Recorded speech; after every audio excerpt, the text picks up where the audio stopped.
Hey guys, क्या हाल चाल आप सबके। मेरा नाम है संचित और आप देख रहे हैं सीए नॉलेज पोर्टल।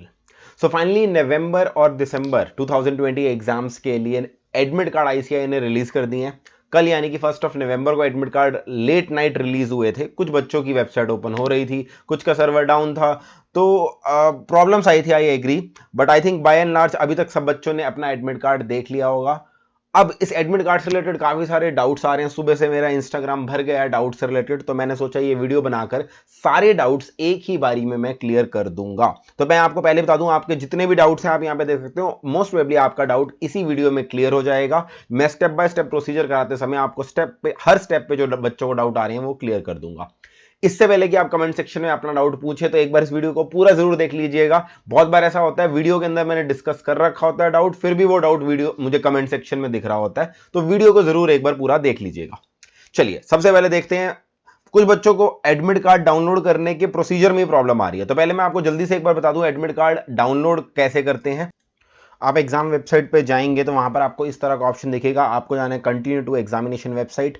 यहां पर आपको सबसे पहले अपना वही लॉगिन आईडी पासवर्ड डालना है जो आपने एग्जाम फॉर्म भरते समय डाला था। अब यहां पर कुछ बच्चे बेफिजूल में ही कह रहे हैं सर हमारा लॉगिन नहीं हो रहा, इनवैलिड क्रेडेंशियल्स आ रहा है। भाई आप अपना एसएसपी पोर्टल वाला लॉगिन आईडी पासवर्ड डाल रहे होगे। मैं हमेशा बार बार बोलता हूं एसएसपी पोर्टल का लॉगिन आईडी पासवर्ड अलग है, एग्जाम वेबसाइट का लॉगिन आईडी पासवर्ड अलग है। जब आपने एग्जाम फॉर्म भरा होगा उस समय आपको अलग पासवर्ड मिला होगा, और अगर आपका यहां पर वो पासवर्ड ओपन नहीं हो रहा तो फॉरगॉट पासवर्ड करके फिर से उस पासवर्ड को रिट्रीव करने की कोशिश कीजिए। कुछ बच्चे कह रहे हैं कि सर हमारी ये वेबसाइट ही नहीं खुल रही है। इसका सिंपल रीजन ये हो सकता है आप मोबाइल फोन से इस वेबसाइट को खोलने की कोशिश कर रहे हैं, और अगर आप मोबाइल फोन से खोल रहे हैं तो ये मोबाइल फोन के हिसाब से नहीं बनी। उस केस में अगर आप फोन से खोल रहे हैं तो यहां पर एक ऑप्शन आता है फोन के अंदर, शो इन डेस्कटॉप व्यू, इस तरह का एक ऑप्शन आता है, आपको उस पर प्रेस करना पड़ेगा, तभी ये वेबसाइट आपके सामने ओपन होगी। कुछ बच्चे लैपटॉप से भी ट्राई कर रहे थे, कल रात को ओपन नहीं हो रहा था, आई एग्री, उस समय सर्वर डाउन था, उस समय सबको दिक्कत आ रही थी। आज आप ट्राई करोगे शायद ऑटोमेटिकली आपकी ये प्रॉब्लम सॉल्व हो जाएगी। अगर आज भी ओपन नहीं हो रही तो उसका एक कारण ये हो सकता है कि जो हमारा एडमिट कार्ड लॉगिन तो हो जाएगा बच्चों का, बट एडमिट कार्ड नहीं आ रहा। उसका वन ऑफ द रीजन ये है कि जो एडमिट कार्ड है ना वो पॉपअप के रूप में आता है, और हो सकता है जैसे मैं यहां पर इस समय माइक्रोसॉफ्ट का एज यूज कर रहा हूं, हो सकता है आपके वेब ब्राउजर में वो पॉपअप ब्लॉक्ड हो। तो आपको अपने वेब ब्राउजर में जाके पॉपअप्स को अलाउ करना है, या दूसरे वेब ब्राउजर से ओपन करके देखना है, या एक ट्राइड एंड टेस्टेड तरीका है किसी भी ब्राउजर के इनकॉग्निटो मोड के अंदर ओपन करके देखो। आपको ये छोटे मोटे इश्यूज कि वेबसाइट में पॉपअप नहीं आ रहा, ये ऑटोमेटिकली सॉल्व हो जाएंगे। ये वेबसाइट से रिलेटेड प्रॉब्लम नहीं होती, ये आपके वेब ब्राउजर से रिलेटेड प्रॉब्लम है। तो पहले मैं इसमें लॉगिन आईडी पासवर्ड डाल देता हूं एक बार। जैसे आप लॉगिन करोगे आपको इस तरह से यहाँ पर एक विंडो दिखेगी जहाँ पर इस तरफ आपकी फोटो और आपका साइन आ रहा होगा। कुछ बच्चों की फोटो और साइन नहीं आ रहे होंगे, चिंता करने वाली बात कोई नहीं है। इस यहाँ पर आपको ऑप्ट आउट का विंडो की स्क्रीन दिख रही होगी जो भी एक्टिवेट नहीं हुई। थोड़े दिन पहले मैंने इंस्टाग्राम पे बताई थी कि ये विंडो उन्होंने अभी सिर्फ टेस्टिंग के लिए निकाली है, असली में ऑप्ट आउट स्क्रीन 7 तारीख से आएगी। तो यहाँ पर ये है एडमिट कार्ड वाला जो लिंक आपका कल रात को एक्टिव हुआ है। यहां पर आपको व्यू पे प्रेस करना है और अगली विंडो में प्रोसीड करना है। जैसे आप नेक्स्ट स्क्रीन पे जाओगे आपको इस तरीके से यहाँ पे दिखाई देगा। एक चीज मैं आपको बता दूं, आपका एडमिट कार्ड सिर्फ 3 टाइम ही डाउनलोड हो सकता है, और जब भी आप डाउनलोड करोगे नंबर यहाँ पर दे रखा होगा। जैसे इस स्टूडेंट का मैं तीसरी बार डाउनलोड कर रहा हूं और इसके बाद अब मैं इस एडमिट कार्ड को डाउनलोड वेबसाइट से नहीं कर सकता। तो मैं आपको पहले ही बता दूं, आप बार बार ये मत सोचना कि मैं वेबसाइट पर जाके आखिरी दिन डाउनलोड कर लूंगा। जैसे आप लॉग इन करते हो डाउनलोड करके उसका पीडीएफ डॉक्यूमेंट अपने पास किसी जगह सेव कर लो, या फिर अपने किसी व्हाट्सएप पे अपनी फैमिली में किसी को भेज दो ताकि कल को वो रिट्रीव करना आसान हो। इसके बाद हम आगे कंटिन्यू करेंगे। अब अगली स्क्रीन ये आ रही है जिसको लेकर बच्चे कुछ परेशान चल रहे हैं। मेरे हिसाब से ये परेशानी अनवारंटेड है, कोई उसका रीजन नहीं है। क्या परेशानी मैं आपको बता दूं। पॉइंट नंबर 1 में तो सिंपल सी चीजें रखिए कि आपको ये सारी चीजें लेकर आनी है, mask, gloves, personal transparent water bottle, ये सारी चीजें आपको याद होगा थोड़े दिन पहले जो एसओपी निकाली थी आईसीआई ने उसमें ऑलरेडी दे रखी थी। तो फर्स्ट पॉइंट में कोई प्रॉब्लम नहीं है। सेकंड पॉइंट है, if the candidate is minor this undertaking has to be filled up and given. एक अंडरटेकिंग आईसीआई ने दिया है, जिस अंडरटेकिंग की अगर आप लैंग्वेज देखोगे तो उसमें यह लिखा है कि हमने जो भी गाइडलाइंस है कोविड से रिलेटेड उनको पढ़ लिया है, उनको ढंग से देख लिया है। और दूसरी चीज, I am appearing with the consent and permission of my parents. जो भी बच्चे माइनर है, मेरे हिसाब से बेसिकली फाउंडेशन के बच्चे ऐसे होंगे जो माइनर होंगे आज की डेट में, 18 से कम के होंगे। इंटर और फाइनल वालों को तो ये अंडरटेकिंग देने की जरूरत नहीं है, बट फाउंडेशन वाले ध्यान से देखें, उनको ये अंडरटेकिंग साइन करवा के अपने पेरेंट्स के साथ पेरेंट्स से साइन करा के ये साथ में लेकर जानी है, वहां पर सेंटर पे उनसे मांगी जा सकती है। और इस अंडरटेकिंग में ऐसा कुछ नहीं है, बस ये है आज की डेट में, जहां तक मुझे पता है मिनिस्ट्री ऑफ होम अफेयर्स ने ये गाइडलाइन दे रखी है इवन स्कूल्स के लिए भी, जिन स्टेट में स्कूल खुले हैं, कि अगर स्कूल में कोई बच्चा आ रहा है, किसी एजुकेशन इंस्टीट्यूशन में कोई बच्चा आ रहा है, उसको अपने पेरेंट्स की कंसेंट लेकर आनी है। That is simply a compliance of the guidelines of ministry of home affairs. मुझे लगता है यहां पर कोई भी इशू ऐसा होना नहीं चाहिए किसी को। हाँ जी, यहां पर प्रॉब्लम एक और आ रही है, वो ये है दूसरी चीज कि ये थर्ड पॉइंट को लेकर बच्चे बड़े परेशान हैं। I hereby declare that I am appearing for November 20 exams on my free will. अब इस लाइन को देखकर कुछ लोगों ने बोल दिया इसका मतलब इंस्टीट्यूट कह रहा है तुम अपने भरोसे हो, हम कोई चिंता नहीं करेंगे तुम्हारी। देखो ऐसी बात नहीं है, this is gross miss interpretation of this line मेरे हिसाब से। इंस्टीट्यूट अपनी तरफ से जो भी एसओपी करनी है, जो मिनिस्ट्री ऑफ होम अफेयर्स की गाइडलाइंस उसको फॉलो करनी है, वो तो करेगा ऑब्वियसली। बट यहां पर इस पॉइंट का सिर्फ ये रेलेवेंस होता है जब भी ऐसा हो for the legal purposes. Institute कभी भी ये नहीं चाहेगा कि आप जाकर इंस्टीट्यूट पे केस कर दो कि हाँ मुझे जबरदस्ती फोर्स किया गया था, जिस वजह से अगर मैं बीमार हो गया तो अब इंस्टीट्यूट पैसे दे। No institute, not even government is going to pay for the expenses that we have to incur on our treatment, that is for sure. ये जो आत्मनिर्भर भारत का हमें नारा दे दिया गया है, उससे हम सबको पता है कि अब हमें अपना ध्यान खुद ही रखना है। तो ये क्लॉज, इस तरह का clause, it was quite obvious. I don't know why इसके ऊपर काफी हल्ला मचाया जा रहा है। मैंने देखा कल यूट्यूब पे वीडियोस आने लग गई हैं कुछ फैकल्टीज की। यार हम पढ़े लिखे लोग हैं, लीगली ऐसी लाइनें डालनी पड़ती हैं, हमसे और लॉयर से ज्यादा अच्छी ये चीज कौन जान सकता है। मैं इनफैक्ट आपको बोलूं, जिस आज ऐप के थ्रू, कल्ट नाम की एक ऐप है, उससे मैं एक्सरसाइज करता हूं कई बार, वो एक्सरसाइज शुरू होने से पहले मुझे डिस्क्लेमर देते हैं कि आप अपने भरोसे एक्सरसाइज कर रहे हो, अगर एक्सरसाइज करते करते आपको कुछ हो गया हम जिम्मेवार नहीं है। सोचो, एक ऐप जब एक्सरसाइज कराते समय मुझसे ये डिस्क्लेमर साइन करवाती है, तो यहां तो ऑब्वियसली ये लाइन होनी थी। तो ये फालतू फोकट की चीजें हैं कि हम ऐसी इस लाइन को देखकर डर गए, ये वो, मेरे हिसाब से ऐसा कुछ होना नहीं चाहिए। इसके बाद आपने आगे कंटिन्यू करना है।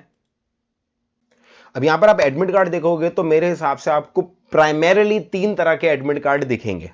पहली तरह का एडमिट कार्ड, यहां पर प्रोविजनल एडमिट कार्ड ने लिखा, एडमिट कार्ड ही लिखा है, बहुत अच्छी बात है। आपके साइन भी एप्रोप्रिएट प्लेस पे आ रहे हैं, आपकी फोटो भी एप्रोप्रिएट प्लेस पे आ रही है। अगर आपका एडमिट कार्ड इस तरह का आया है तो बहुत अच्छी बात है, आपको कोई इशू नहीं है, आपका card, admit card full and final है। सब कुछ आप वहां पर चेक, 3 चीजें चेक करनी है मेनली। यहां पर प्रोविजनल लिखा होना चाहिए, यहां पर साइन और फोटो आपकी आ रही है, that is well and good.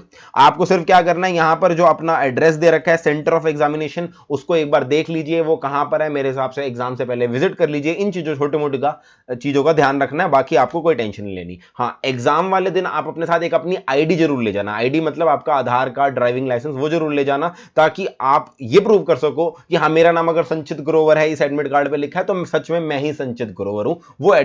वो आपको आईडी लेके जानी है। अब यहां पर 9 पेजेस का एडमिट कार्ड आएगा। सर हमें कितने पेजेस लेके जाने हैं? सारे 9 पेजेस का प्रिंट आउट लेके जाने की जरूरत नहीं है, आप सिर्फ पहले 2 पेजेस का प्रिंट आउट ले लो। सिर्फ पहले 2 पेजेस एग्जाम वाले दिन ले जाओ, बाकी 7 पेजेस पे इंस्ट्रक्शंस दे रखी हैं जो आपको रीड करनी चाहिए। इंस्ट्रक्शंस के लिए मैं अलग से वीडियो बना दूंगा, इस वीडियो में मैं सारी इंस्ट्रक्शंस रीड नहीं करने वाला। वैसे मैं आपको बता दूं, सिर्फ पहला पेज मत लेके जाना, पहला और दूसरा पेज लेके जाना। सेकंड पेज इसलिए कह रहा हूं क्योंकि यहां पर अगर आप ध्यान से देखोगे, एग्जाम के दौरान आपका इन्विजिलेटर यहां पर साइन करेगा, तो सेकंड पेज जरूर लेके जाना। 2 pages you have to take to the exam along with the ID. अब जरा आता हूं मैं प्रॉब्लम्स के ऊपर। यहां तक तो मैंने आपको बता दिया, अब प्रॉब्लम शुरू होती है। पहली प्रॉब्लम यह है, कुछ बच्चे कह रहे हैं हमारी फोटो और साइन नहीं आ रहे, यानी कि इस जगह पर उनका ब्लैंक आ रहा है। वो बच्चे कह रहे हैं हम क्या करें? इसके लिए मैं आपको एफएक्यूज पे लेके जाता हूं। आईसीआई के जो एफएक्यूज हैं एडमिट कार्ड से रिलेटेड, एफएक्यू नंबर 4 इस चीज को एड्रेस करता है कि अगर आपकी फोटोग्राफ और सिग्नेचर एडमिट कार्ड पे नहीं आ रहा तो क्या करना पड़ेगा। उन्होंने क्लियर कट लिखा है, अगर आपकी फोटो नहीं आ रही, आपका साइन नहीं आ रहा, then also it is valid. आपको सिर्फ यह करना है कि आपको खुद उस एडमिट कार्ड का प्रिंट आउट लेके उस पर साइन कर देना है और अपनी एक फोटो पेस्ट कर देनी है। खुद करनी है अगर आपका नहीं आ रहा। बट इस केस में आपको अपने एडमिट कार्ड को अटेस्ट कराना है किसी चार्टर्ड अकाउंटेंट से। जैसे आपने अपनी डिक्लेरेशन कराई थी ना, चार्टर्ड अकाउंटेंट से साइन करता है चार्टर्ड अकाउंटेंट, फिर अपनी स्टैंप लगाता है, मेंबरशिप नंबर लिखता है, इसी तरह से आपको अपने एडमिट कार्ड को टेस्ट कराना है। किन बच्चों को? उन बच्चों को जिनके एडमिट कार्ड में फोटोग्राफ और सिग्नेचर नहीं आ रहे। अगर आ रहे हैं तो कुछ नहीं करना, इस केस में पहली काम तो आपको फोटो खुद लगानी है और अटेस्ट कराना है। दूसरी चीज, जिस दिन आप एग्जाम देने जाओगे उस दिन आपको अपने साथ एक्स्ट्रा फोटोग्राफ भी लेके जानी है। वही फोटोग्राफ जो आपने लगाई है ना, इसके 2 प्रिंट लेके जाने हैं। जो आप ये अटेस्ट कराओगे इसके 2 प्रिंट लेके जाना। एक वहां पर वो एग्जामिनेशन सेंटर वाले हो सकता है ले लें आपसे, एक आपके पास होगा, तो इसके 2 प्रिंट लेके जाना। साथ साथ आपको अपनी फोटोग्राफ लेके जानी है, जो आपने उसके ऊपर लगाई थी ना, अलग से लेके जाना। वो अपने रिकॉर्ड्स के लिए एग्जामिनेशन सेंटर वाले आपसे वो फोटोग्राफ लेके रखेंगे, क्योंकि आपके एडमिट कार्ड पे फोटोग्राफ नहीं थी, इसीलिए उनको ये रिकॉर्ड पर्पस के लिए मेंटेन करना पड़ता है। तो एक्स्ट्रा रिक्वायरमेंट आपके पास क्या आई, फिर से बता देता हूं। आपको अपने एडमिट कार्ड को प्रिंट करना है, उस पर साइन करना है, उस पर फोटो लगानी है, उसको एक चार्टर्ड अकाउंटेंट से अटेस्ट करना है 2 कॉपीज। दोनों कॉपी एग्जाम सेंटर पे उस दिन लेके जानी है, और एक कॉपी आप मोस्ट प्रोबेबली एग्जामिनेशन सेंटर वाले आपसे ले लेंगे। साथ साथ आपको on a safe side 2 photograph साथ में लेके जाना। हो सकता है एग्जामिनेशन सेंटर पे वहां पर वो आपसे एक फोटो मांगे for their on records purposes. यहां पे डाउट हमारा क्लियर हो गया। नेक्स्ट डाउट पे आते हैं कि अगला डाउट क्या है। अगला डाउट ये है कि मुझे प्रोविजनल एडमिट कार्ड मिला है। अब प्रोविजनल एडमिट कार्ड के केस में क्या होता है मैं आपको बताऊं। पहली चीज, यहां पर आपका एडमिट कार्ड के आगे प्रोविजनल लिखा आता है। जब आप एडमिट कार्ड डाउनलोड कर रहे होगे उस समय भी एक वार्निंग आएगी, जो मैंने विंडो दिखाई ना उससे पहले एक वार्निंग आएगी, you have been provisionally admitted. और आप जब अपना एडमिट कार्ड डाउनलोड करोगे तो उसके ऊपर भी प्रोविजनल एडमिट कार्ड लिखा होगा। अब ये प्रोविजनल एडमिट कार्ड क्या होता है, इसके रीजन ना अलग अलग लेवल पे अलग अलग होते हैं। जैसे फाइनल के लेवल पे अगर प्रोविजनल आईडी आ रहा है तो वहां तो मोस्ट ऑफ द स्टूडेंट्स का प्रोविजनल एडमिट कार्ड ही आता है, क्योंकि काफी सारे बच्चों ने भी आर्टिकलशिप पूरी नहीं कर रखी होती, अपनी जीएमसीएस पूरी नहीं कर रखी होती, जिस वजह से वो कहते हैं कि you have been given admit card subject to fulfilment of those conditions. तो फाइनल में तो काफी बच्चों का प्रोविजनल एडमिट कार्ड आता है। इंटर लेवल पे प्रोविजनल एडमिट कार्ड आने का कारण ये हो सकता है कि शायद आप वो कंडीशन सेटिस्फाई ना कर रहे हो, शायद आपने 1 मार्च के बाद रजिस्टर किया हो फिर भी आप एग्जाम देने जा रहे हो, या डायरेक्ट एंट्री की बात करूं आपने 9 मंथ्स की आर्टिकलशिप पूरी नहीं करी फिर भी आपने एग्जाम फॉर्म भर दिया। ये एक एक्सट्रीम केस हो सकता है। बट बहुत सारे जेन्युइन बच्चों का भी मुझे मैसेज आया जिन्होंने कहा सर हमने तो रजिस्टर टाइम पे कर लिया था इंटर में, हमारी तो 9 मंथ्स की आर्टिकलशिप खत्म हो चुकी है डायरेक्ट एंट्री में, फिर भी हमें प्रोविजनल क्यों आ रहा है। सिमिलरली फाउंडेशन में कुछ बच्चे कह रहे हैं सर हमने तो 12th की मार्कशीट भी अपलोड कर दी थी, हमने टाइम पे रजिस्टर भी करा लिया था फाउंडेशन में, फिर हमें प्रोविजनल क्यों आ रहा है। ऐसे बच्चों का प्रोविजनल आने का कारण जो प्रैक्टिकली मैंने देखा है, हो सकता है एग्जाम फॉर्म भरते समय आपने कोई छोटी मोटी ऐसी इंफॉर्मेशन डाल दी जो आपने उस समय रजिस्ट्रेशन के समय एसएसपी पोर्टल में जो इंफॉर्मेशन है ना उससे अलग हो। वो छोटे से छोटी मिस्टेक हो सकती है, डेट ऑफ बर्थ में हल्का सा चेंज हो सकता है, स्पेलिंग में हल्का सा चेंज हो सकता है, कुछ ना कुछ ऐसी इंफॉर्मेशन होगी जो आईसीआई की बैकएंड में एग्जाम वेबसाइट मैच नहीं कर पा रही एसएसपी पोर्टल वाली वेबसाइट से, इसीलिए आईसीआई ने प्रोविजनल एडमिट कार्ड दे दिया है। बट ध्यान देना, प्रोविजनल एडमिट कार्ड से डरने वाली कोई बात नहीं है, आप एग्जाम में बैठ सकते हैं, आपको कोई चिंता करने वाली बात नहीं है। Provisional admit card is as good as final admit card. उसको देख के डर मत जाओ, बच्चे पैनिक कर गए हैं कि सर हम एग्जाम नहीं दे सके, आप दे सकते हो, आपको कोई रोक नहीं सकता। बस प्रोविजनल एडमिट कार्ड का मतलब ये है, आईसीआई कह रहा है हम बैकएंड पे अपनी इंफॉर्मेशन चेक कर रहे हैं, अगर हमें कुछ गड़बड़ लगेगी विल कॉन्टैक्ट यू। तो आपके पास आईसीआई का मेल आ सकता है अगर वो जो इंफॉर्मेशन जो मिसमैच हुई है अभी के लिए, फिलहाल अभी सिस्टम ने मिसमैच करी होगी, जब वो चेक करेंगे तो अगर वो इंफॉर्मेशन सच में कुछ ऐसा है कि आपने कंडीशन सेटिस्फाई नहीं करी, आपने कुछ इंफॉर्मेशन गलत दे दी है, या आपका साइन किया हुआ डॉक्यूमेंट वहां पहुंचा नहीं था, उस केस में वो आपको मेल करके आपसे मांग लेंगे, आपको एग्जाम देने के लिए रोका नहीं जाएगा।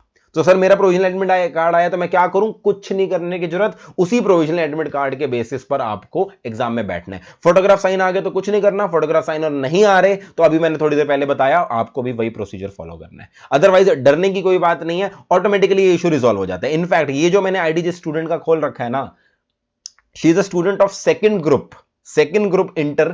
फर्स्ट ग्रुप में जब एडमिट कार्ड आया था it was a normal admit card, second group में जब एडमिट कार्ड आया प्रोविजनल आ गया। And I know for sure that इसके अंदर कोई गड़बड़ नहीं है, कोई डेटा गलत नहीं भरा, सब कुछ एक जैसा है। कई बार इंस्टीट्यूट का system provisional admit card generate कर देता है, तो डरने वाली कोई बात नहीं है, ऑटोमेटिकली वो आपका रिजल्ट डिस्प्ले हो जाएगा। अगर कोई दिक्कत होगी तो उस समय आपको करेक्ट करने का फिर से एक मौका मिलेगा। आगे बढ़ते हैं। नेक्स्ट इशू हमारा कौन सा है? एडमिट कार्ड में कुछ इंफॉर्मेशन गलत है। तो यहां पर फिर से मैं आपको एफएक्यूज में ले जाता हूं। अगर एडमिट कार्ड में कुछ इंफॉर्मेशन गलत है तो उन्होंने कहा है कि हमें ईमेल करो या हेल्पलाइन नंबर्स पे मैसेज करो। ईमेल आईडीज और हेल्पलाइन नंबर सब यहां पर दे रखी हैं, आप नोट कर सकते हो। ये इस डॉक्यूमेंट का लिंक मैं आपको डिस्क्रिप्शन में दूंगा, वहां से आप डाउनलोड कर सकते हो। ये तब है अगर आपकी इंफॉर्मेशन कुछ गलत आ रही है। नेक्स्ट डाउट हमारा ये है, सर मैं इंटर और फाइनल में हूं, मेरे किसी एग्जाम में एग्जामिशन थी इस पेपर में, वो एग्जामिशन दिख नहीं रही है। तो उसको भी आईसीआई ने आंसर किया। आईसीआई क्लियर कट बोल रहा है हम एग्जामिशंस आपके एडमिट कार्ड में नहीं दिखाते। तो अगर आपकी किसी एक पेपर में एग्जामिशन वाला कॉन्सेप्ट फाउंडेशन वालों के लिए तो होता ही नहीं है, इंटर और फाइनल के लिए होता है। अगर आपकी एग्जामिशन डिस्प्ले नहीं हो रही, डरने वाली बात नहीं है, वो उन्होंने क्लियर कट कह रखा है हम एग्जामिशन एडमिट कार्ड पे नहीं दिखाते। आप अगर एग्जामिशन के लिए एलिजिबल हो, यानी कि आपका पिछली बार जब रिजल्ट आया था उसके अंदर सब्जेक्ट के आगे ई वर्ड लिखा था या ये ऐसे हैशटैग बना हुआ था, उस केस में आप एग्जामिशन के लिए एलिजिबल हो, आपके एडमिट कार्ड में नहीं दिख रहा, चिंता वाली कोई बात नहीं है। लास्ट चीज जो सबका है, सर क्या अभी भी पोस्टपोनमेंट के कोई चांसेस हैं? देखिए मेरे हिसाब से एडमिट कार्ड जब आईसीआई ने रिलीज कर दिया, आई डोंट थिंक पर्सनली कि अब कोई पोस्टपोनमेंट के चांसेस दिख रहे हैं। वेरी माइन्यूट, वो भी इसलिए क्योंकि सुप्रीम कोर्ट का 1% चांस है सुप्रीम कोर्ट पोस्टपोन करने के लिए बोल दे। बट मुझे लगता है सुप्रीम कोर्ट में भी जो पीआईएल चल रही है वो पोस्टपोनमेंट के लिए नहीं बोलेगा, वो हद से हद बोलेगा तो आईसीआई को रिवाइज्ड एसओपी के लिए बोलेगा या कुछ और एक्स्ट्रा कंडीशन सेटिस्फाई करने के लिए बोलेगा। मेरे हिसाब से बाय एंड लार्ज आज की डेट में आईसीआई ने जहां पर कुछ क्लैरिफाई करना है वो ये है कि कुछ एसओपीज, कुछ सिनेरियोज ऐसे हैं जहां पर बच्चे, हो सकता है बाद में कोविड पॉजिटिव हो जाए या किसी एग्जाम सेंटर आपका कंटेनमेंट जोन में हो जाए, इस तरह से रिलेटेड चीजों से रिलेटेड आईसीआई को एसओपी निकालने हैं। तो वो वाली चीज मेरे हिसाब से आईसीआई निकालेगा बहुत जल्दी। एक और अनाउंसमेंट आज आई है, वो मैं आपको दिखा, जो आज की 2 नवंबर की आईसीआई की अनाउंसमेंट आई है वो किस बात को एड्रेस कर रही है। कल जैसे ही एडमिट कार्ड्स आए, कुछ बच्चों ने सोशल मीडिया पे ये बोला कि जो हमारे एग्जाम सेंटर पढ़ रहे हैं वो कंटेनमेंट जोन के अंदर पढ़ रहे हैं। ऐसे 1-2 केसेस तो मैंने देखे, मुझे नहीं पता कितने केसेस हैं। कुछ जगह पे बच्चों ने बोला कि जो एग्जाम सेंटर आईसीआई ने नए एग्जाम सेंटर निकाले हैं वो कोई किंडरगार्टन स्कूल है या कोई वो स्कूल कॉलेज नहीं है, वो तो एक कोचिंग सेंटर टाइप कुछ बना हुआ है, कंप्यूटर सेंटर बना हुआ है। इस तरह की चीजें मुझे सोशल मीडिया पे दिखी। तो आईसीआई ने उसके रिस्पॉन्स में मेरे हिसाब से आज ये इमीडिएटली अनाउंसमेंट निकाली है। पहली चीज तो आईसीआई ने बोला है कि हमारे जितने भी एग्जाम सेंटर हैं वो किसी रिकॉग्नाइज स्कूल या कॉलेज के अंदर बनाए गए हैं और हमने देख समझ के बनाए हैं। अब this is subject to interpretation. मेरे हिसाब से शायद अगर पूरे देश में 1-2 सेंटर ऐसे निकल भी आए जहां पे इंफ्रास्ट्रक्चर बिल्कुल अप टू द मार्क ना हो, but as a matter of fact I think examination के पॉइंट ऑफ व्यू से इस समय हमें सेंटर के अंदर फैसिलिटीज से ज्यादा सेफ्टी के बारे में ध्यान रखना चाहिए। बेंच अच्छा है नहीं है वो ज्यादा मैटर नहीं करता, सेफ्टी होनी चाहिए। मेरा ये पर्सनल व्यू पॉइंट है, वो ज्यादा जरूरी है। नेक्स्ट चीज, आईसीआई ने बोला है कि अगर कोई ऐसा एरिया है, अगर ऐसा कोई केस है जहां पर आपका एग्जाम सेंटर कंटेनमेंट जोन में है, तो उन्होंने ये लिंक दिया है। इस लिंक पे जाकर इस तरह का एक फॉर्म ओपन होगा, उस फॉर्म पे आप अपनी डिटेल बताइए and you bring it to the notice of ICI कि हां हमें इस तरह की प्रॉब्लम्स फेस करनी पड़ रही है, हमारा एग्जाम सेंटर इस जगह पे फॉल कर रहा है जो कंटेनमेंट जोन के अंदर है। तो आईसीआई ने विद इन 1 डे इस तरह की अनाउंसमेंट निकाली, मेरे हिसाब से अच्छी बात है। जो भी बच्चों को जेन्युइन डाउट है वो यहां पर जाकर बता सकते हैं, बट ध्यान देना आपको अपना जेन्युइन डाउट ही वहां बताना चाहिए। ऐसा नहीं है कि आपको वो एग्जाम सेंटर पसंद नहीं है या आपके सिटी में आपसे घर से दूर है, इस तरह की प्रॉब्लम्स आई थिंक हम आईसीआई को बताएंगे तो भी आईसीआई सॉल्व नहीं कर पाएगा। पैन इंडिया बेसिस पे there will always be certain students जिनके घर से 10, 15, 20 किलोमीटर दूर होगा सेंटर। आईसीआई को आप रिक्वेस्ट कर सकते हो, कोई दिक्कत नहीं है, बट मुझे नहीं लगता इस स्टेज पर जब 20-25 दिन बाद एग्जाम है आईसीआई को नया सेंटर अरेंज कर पाएगा। टू द एक्सटेंट पॉसिबल जो आपका सेंटर पड़ रहा है आप उसी के अंदर वहां पर अपने लॉजिस्टिक्स की तैयारी करो। That is my suggestion. Social media पे आकर बोलते रहने से प्रॉब्लम सॉल्व नहीं होगी। Now that we are clear that 20 दिन बाद हमारे एग्जाम है, the focus should be on studies and preparing ourselves with the available facility. जो हमारे पास आया है उसके हिसाब से प्रिपेयर करना हमारे लिए ज्यादा जरूरी है, रादर देन वेस्टिंग टाइम कि ये कर दें वो कर दें, सोशल मीडिया पे जाकर ट्रेंड चला दें। इन चीजों पे मेरा ही मानना है आप अपना टाइम खर्च मत कीजिए। सो आई थिंक इस वीडियो से आपके सारे डाउट्स क्लियर हो गए होंगे। Thank you so much for watching this video. Do share this video with all your friends जिनको आपको लगता है इस तरह का सिमिलर डाउट था। अगर आपको कोई और डाउट रह गया है तो आप मुझे इंस्टाग्राम पे मैसेज कर सकते हैं। I will be more than happy to resolve your doubt. और आजकल तो मैं हर 2 दिन के अंदर अंदर सारे डाउट्स को क्लियर करने की कोशिश, बेशक मुझे 1-2 घंटा बैठना पड़ता है जवाब देने के लिए, मैं कोशिश कर रहा हूं सबको जवाब दे पाऊं। Thank you so much. I will meet you in my future videos.